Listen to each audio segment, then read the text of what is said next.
कभी किसी ने तुम्हें निकम्मा बोला है, या कभी किसी ने डायरेक्टली नहीं लेकिन इनडायरेक्टली तुम्हें डम्ब फील करवाया है? मतलब कुछ ऐसा बोलना कि जैसे तुम लाइफ में कुछ कर नहीं सकते हो। मतलब अगर तुम्हारी उम्र 20 के पार है ना, तो मैं एक चीज गारंटी से बोल सकता हूँ कि तुम्हारी लाइफ में एटलीस्ट एक बार कोई ना कोई ऐसा बंदा जरूर आया होगा जिसने तुम्हारी कैपेबिलिटी को डिसाइड किया होगा अपने नजरिए से। और इस सिचुएशन की सबसे अजीब बात ये होती है कि हम लोग ऐसे लोगों की बात मान भी लेते हैं, क्योंकि ये लोग हमारे आसपास के ही होते हैं। हमारा दोस्त होता है, हमारे घर के लोग होते हैं, हमारे पड़ोसी होते हैं, हमारे रिश्तेदार होते हैं। और साला सबसे बड़ी बात यह है कि धीरे धीरे उनका ओपिनियन ही हमारी आइडेंटिटी बनने लगती है। लेकिन मैंने एक बहुत ही अजीब सा पैटर्न नोटिस किया है, और शायद तुमने भी नोटिस किया होगा। एक आदमी जिसे पूरा का पूरा मोहल्ला निकम्मा बोलता था, सभी लोग बोलते थे कि इससे कुछ नहीं हो पाएगा।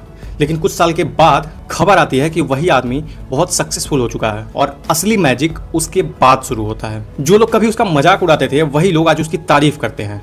और सबसे बड़ी बात, जो लोग मुंह पे उसकी तारीफ करते हैं वही लोग पीठ पीछे रिसर्च भी करते हैं। आखिर इसने किया क्या, इसके पास पैसा कहाँ से आया, कुछ सेटिंग की होगी इसने, या 2 नंबर का काम कर रहा होगा। और सबसे फनी बात कि वह निकम्मा आदमी जो पहले हर बात पे जस्टिफिकेशन दिया करता था, आज इनमें से किसी को जवाब देने के काबिल भी नहीं समझता है। अब ये चीज तुमने कभी सोचा है कि ऐसा कौन सा मैजिक हुआ होगा? क्या उसने अचानक से ज्यादा मेहनत करना स्टार्ट कर दिया? क्या उसका लक शायद अचानक से चेंज हो गया हो? लेकिन ये सारे हाइपोथेटिकल सिचुएशंस हैं। इसका एक और भी बहुत ही डीपर आंसर है। मैं ये मानता हूं कि उसके सक्सेस की बिगिनिंग उस दिन तो हुई ही नहीं जिस दिन उसने पैसा कमाया। उसकी सक्सेस उस दिन स्टार्ट हुई जिस दिन उसने अपना एनवायरनमेंट चेंज किया।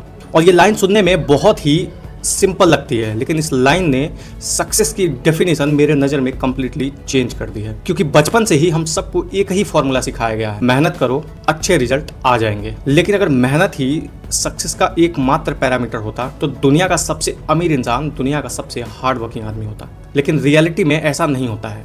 प्रॉब्लम ये नहीं है कि तुम कितना हार्ड वर्क कर रहे हो, प्रॉब्लम ये है कि तुम किस एनवायरनमेंट में हार्ड वर्क कर रहे हो। और ये बात समझने के लिए मैं तुम्हें एक आदमी की कहानी सुनाऊंगा, और कहानी के बाद तुम्हें ये लगेगा कि ये कहानी सिर्फ किसी एक आदमी की नहीं है, ये कहानी हम सब की है। वो आदमी एक ऐसे ग्रुप का हिस्सा था जहां पे हर आदमी के पास दूसरे आदमी की लाइफ डिस्कस करने का पूरा टाइम था, लेकिन खुद की लाइफ इंप्रूव करने के लिए थोड़ा भी थॉट प्रोसेस ही नहीं था। उस ग्रुप में काम तो सबके पास था, लेकिन काम पर फोकस किसी के पास नहीं था। सुबह काम, शाम को चौपाल, और रात तक दूसरों की जिंदगी की एनालिसिस। उसका प्रमोशन कैसे हो गया, उसकी बीवी आज फिर देर से आई, उसने नई बाइक कैसे खरीद ली। तुम देख लेना, उसका बिजनेस डूब जाएगा।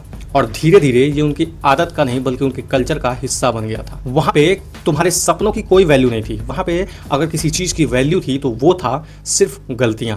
अगर तुम कुछ गलत करते हो तो सब हंस देते हैं, और अगर कहीं गलती से भी तुमने कुछ अच्छा कर दिया तो सब हंसना बंद करके तुम्हें रोकना शुरू कर देते हैं। तुमने खुद कभी ना कभी नोटिस जरूर किया होगा कि कुछ लोग तुम्हारी फेलियर से तो खुश होते हैं, लेकिन तुम्हारी सक्सेस से अनकंफर्टेबल होते हैं। और ये अनकंफर्टेबल होना बहुत ही डेंजरस होता है, क्योंकि ऐसे लोग तुम्हें नीचे खींचने की कोशिश करते हैं। भले ही वो सीधा तुम्हारे सामने से ना बोले, लेकिन चुपके से, पीछे से, कभी मजाक के नाम पर, कभी कंसर्न के नाम पर, और कभी एडवाइस के नाम पर। भाई इतना भी सीरियस मत हो, जिंदगी सिर्फ पैसे का नाम थोड़ी है। अरे रहन दे, ये तेरे बस की बात नहीं है। और धीरे धीरे वो आदमी अपनी एनर्जी अपने सपनों पर नहीं, लोगों से लड़ने के लिए खर्च करने लगा। सुबह काम, शाम को जस्टिफिकेशन, रात में ओवर थिंकिंग, और अगले दिन फिर वही साइकिल। और एक दिन उसने खुद से एक सवाल पूछा कि मैं हर रोज किससे लड़ रहा हूँ?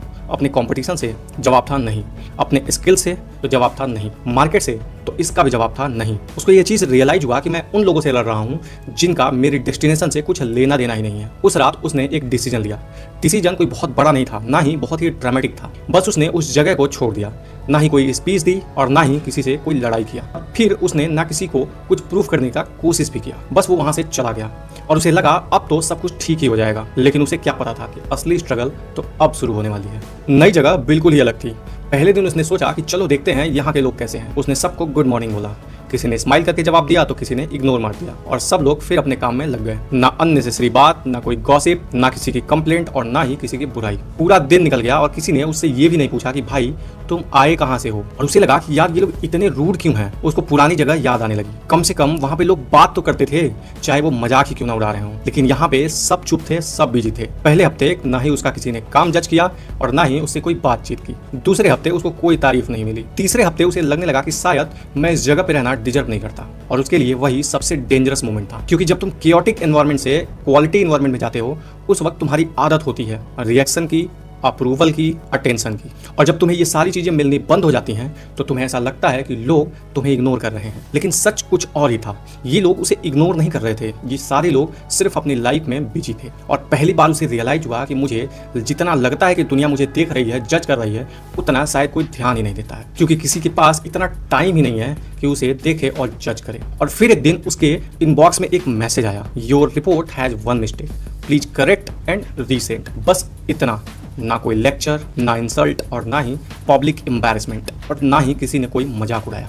सिर्फ एक मिस्टेक, एक करेक्शन और काम खत्म। उसने रिपोर्ट दोबारा देखा, रिपोर्ट में उसे गलती मिला, उसने ठीक किया और दोबारा भेज दी। उस दिन उसने एक और चीज नोटिस किया कि पुरानी जगह लोग गलती देखकर इंसान को जज करने लगते थे, और यहाँ पर लोग गलती देखकर सिर्फ गलती पे फोकस करते हैं और उसके करेक्शन की ही प्रायोरिटी को रखते हैं। ये चीज तो उसके लिए नया था, बहुत ही नया था। अब धीरे धीरे उसका फोकस भी काम को लेकर बढ़ने लगा। अब वो ये नहीं सोच रहा था कि कौन मेरे बारे में क्या सोच रहा है, अब वो सिर्फ ये सोच रहा था कि मैं कल से बेटर आज कैसे हो सकता हूँ। और भाई, यहाँ से उसकी ग्रोथ शुरू नहीं हुई, यहाँ से उसका कंपैरिजन खत्म हो गया। और सच पूछो तो जिस दिन कंपैरिजन खत्म हो जाता है, प्रोग्रेस थोड़ी बहुत होनी स्टार्ट भी हो जाती है। कुछ महीने बाद उसके काम की क्वालिटी बढ़ने लगी, फिर लोग उससे बात करने लगे, फिर गाइडेंस भी मिलनी शुरू हो गई। फिर एक दिन उस ग्रुप के एक इंसान ने उससे कहा, एक अपॉर्चुनिटी है, इंटरेस्टेड हो? और उसने बिना सोचे समझे हाँ बोल दिया। उसे ये चीज की थोड़ी सी भी रियलाइजेशन नहीं थी कि ये हाँ उसकी पूरी लाइफ को 360 डिग्री चेंज करने वाली है। उसके साथ वो होने वाला है जो शायद उसने सोचा भी नहीं था। नई अपॉर्चुनिटी, नई जगह, नए लोग। लेकिन इस बार कुछ अलग था। पहली जगह लोगों की बातें उसका फ्यूचर डिसाइड करती थी,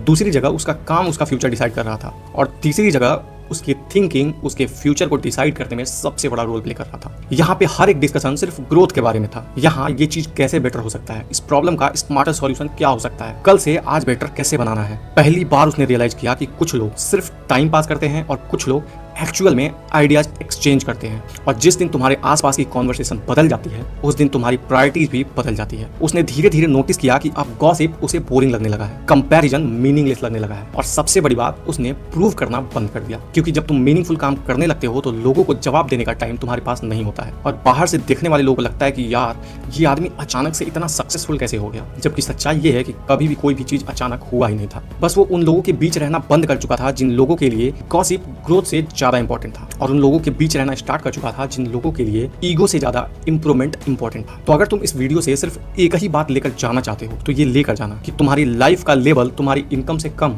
तुम्हारी कॉन्वर्सेशन से ज्यादा डिसाइड होता है। अगर रोज की बात सिर्फ पॉलिटिक्स, मोहल्ले, दूसरों की बुराई और कंप्लेंट्स की है तो धीरे धीरे तुम्हारा दिमाग भी वही बन जाएगा। लेकिन अगर रोज की बात ideas, learning, skills, business, health और ग्रोथ की है तो तुम चाहे नोटिस करो या ना करो, एक दिन तुम्हारी सोच तुम्हारी आइडेंटिटी बन जाएगी। और सबसे बड़ी बात, क्वालिटी पीपल्स को ढूंढने मत निकलो, खुद को इतना वैल्यूएबल बनाओ कि क्वालिटी पीपल तुम्हारे साथ टाइम स्पेंड करना पसंद करें। क्योंकि क्वालिटी लोग हर किसी को रिजेक्ट नहीं करते हैं, वो सिर्फ अपना टाइम प्रोटेक्ट करना चाहते हैं। और अगर तुम वैल्यूएबल नहीं रहोगे तो तुम्हें एंट्री नहीं मिलेगी, और जिस दिन तुम उनके टाइम के लायक बन गए, तुम्हारी ग्रोथ ऑटोमेटिक स्टार्ट हो जाएगी। आज सोने के टाइम एक काम करना, अपने फोन में देखना कि सबसे ज्यादा कॉल तुमने किन 5 लोगों को किया है, और ये डिसाइड करना कि क्या इन 5 लोगों से बात करके, इनके साथ रह के तुम्हारी लाइफ ग्रोथ की तरफ जा रही है या गॉसिप की तरफ। अगर जवाब ग्रोथ है तो you are on right track, और अगर जवाब गॉसिप है तो तुम खुद डिसाइड करना कि तुम्हें क्या करना है। और एक बात याद रखना कि तुम्हारी जिंदगी उतनी बड़ी नहीं होती है जितने बड़े तुम्हारे सपने होते हैं, तुम्हारी जिंदगी उतनी बड़ी होती है जितना तुम्हारे आसपास का कॉन्वर्सेशन बड़ा होता है। अगर आज की वीडियो ने तुम्हारी लाइफ में तुम्हारी थिंकिंग को 1% भी इंप्रूव किया हो तो इस चैनल को सब्सक्राइब करो, क्योंकि यहाँ कोई मोटिवेशन नहीं, तुम्हारी सोच को नया इन्वायरमेंट मिलता है। Thank you so much.